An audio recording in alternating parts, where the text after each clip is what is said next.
Hai semuanya, Assalamualaikum, apa kabar? Semoga semua dalam keadaan sehat. Hari ini aku, Ratri Oktaviani, mau bikin cemilan yang juga bisa dijadikan ide jualan. Mau tahu gimana dan apa aja bahannya? Yuk simak videonya sampai selesai.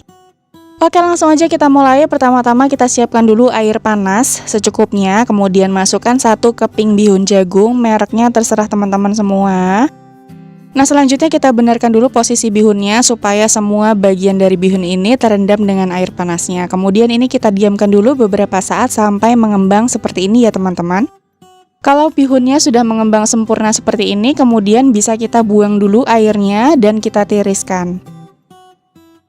Oke, setelah ditiriskan kemudian siapkan gunting yang bersih dan kita akan potong kecil-kecil bihunnya. Jadi nanti supaya ukurannya tidak terlalu panjang, makanya kita potong-potong seperti ini. Kalau sudah, ini bisa kita sisihkan dulu ya teman-teman. Masuk ke tahap selanjutnya, siapkan mangkok bersih, kemudian masukkan 5 buah tahu putih. Kalau ditimbang ukurannya sekitar 300 gram.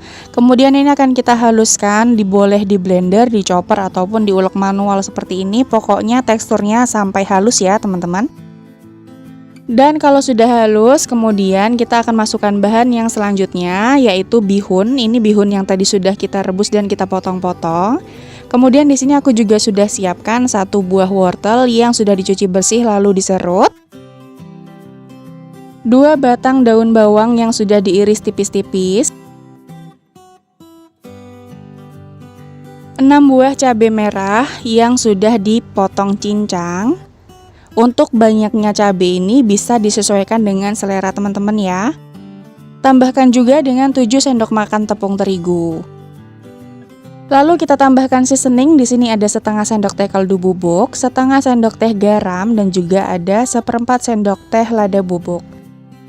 Kemudian kita masukkan 1 butir telur. Lalu kita akan aduk semua bahan ini sampai benar-benar tercampur rata ya teman-teman. Boleh pakai spatula atau boleh juga pakai tangan, terserah teman-teman aja senyamannya. Nah, setelah tercampur rata seperti ini, selanjutnya boleh dikoreksi dulu rasanya. Jadi tadi kebetulan kurang sedikit gurih, jadi aku tambahkan sedikit lagi garam dan juga kaldu bubuknya. Jadi nanti disesuaikan dengan selera teman-teman semua ya. Dan kalau rasanya sudah enak, sudah pas, selanjutnya ini kita sisihkan dulu sebentar karena kita akan siapkan loyangnya.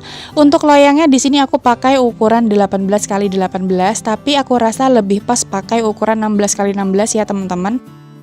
Kemudian supaya tidak lengket, loyangnya ini akan kita olesi sedikit dengan minyak sampai merata. Dan kalau sudah, bisa dibantu alasi lagi dengan daun pisang, tapi kalau nggak ada juga nggak apa-apa ya teman-teman. Dan di atas daun pisang ini aku olesi lagi dengan minyak secukupnya.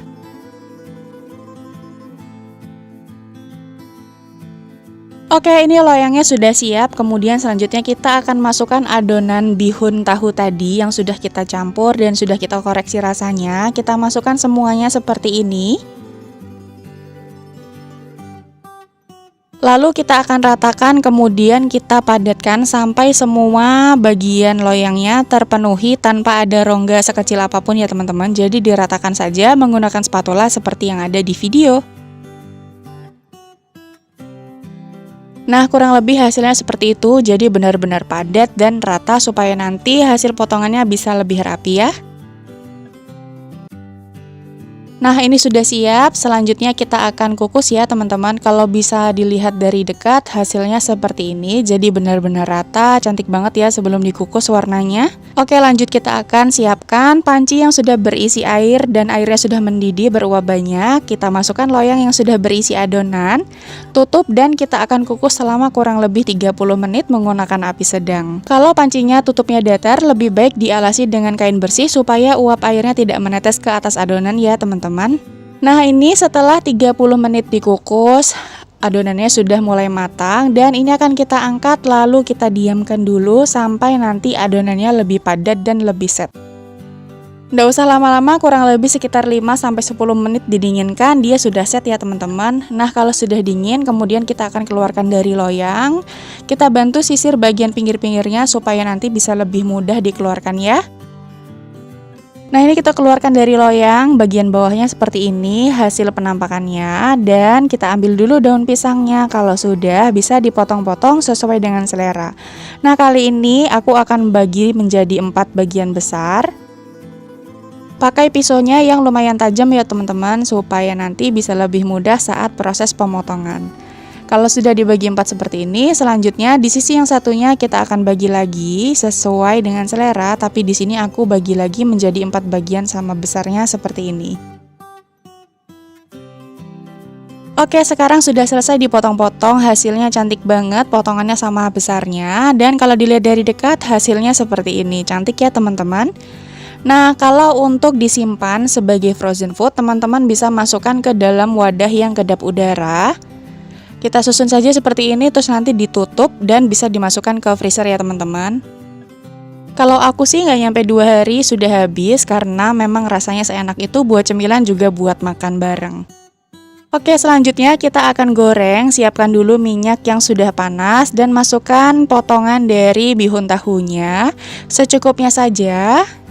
Kita akan masak menggunakan api sedang sampai nanti warnanya kecoklatan atau golden brown ya teman-teman. Jangan lupa untuk sesekali dipindah-pindah seperti ini.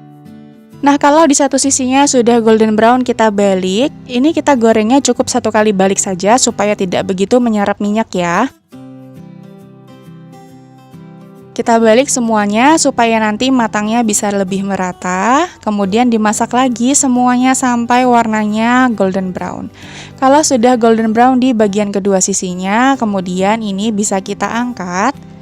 Jangan kelamaan karena nanti warnanya bisa berubah menjadi kecoklatan ya teman-teman, jadinya kurang cantik. Nah, kurang lebih warna golden brownnya seperti ini, jadi kuning keemasan. Kalau sudah, ini kita angkat lalu kita tiriskan. Oh iya, buat teman-teman yang baru aja mampir ke channel YouTube aku, minta tolong subscribe-nya dan juga nyalakan lonceng notifikasinya supaya tidak ketinggalan video terbaru dari aku lainnya. Terima kasih.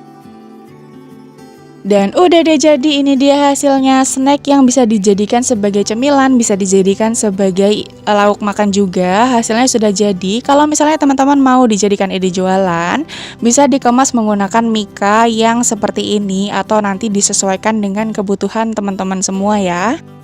Tambahkan dengan potongan cabai di bagian atasnya, hasilnya jadi lebih manis dan lebih cantik ya teman-teman. Nah, di bagian kemasannya juga silahkan letakkan stiker seperti ini supaya menambah nilai jualnya. Oke, sekarang waktunya kita lihat dari dekat seperti apa sih hasilnya. Kurang lebih hasilnya seperti ini ya teman-teman, jadi warnanya cantik banget, kuning keemasan, dan di bagian dalamnya dia masih tetap lembut. Tekstur dari mie-nya dan juga tahunya terasa sekali, gurihnya pas banget. Kalau misalnya teman-teman mau dijadikan ide jualan, bisa ditambahkan dengan saus sasetan. Oke teman-teman, sekian dulu video kali ini. Selamat mencoba, semoga berhasil dan semoga suka. Terima kasih udah nonton videoku sampai akhir. Wassalamualaikum, bye.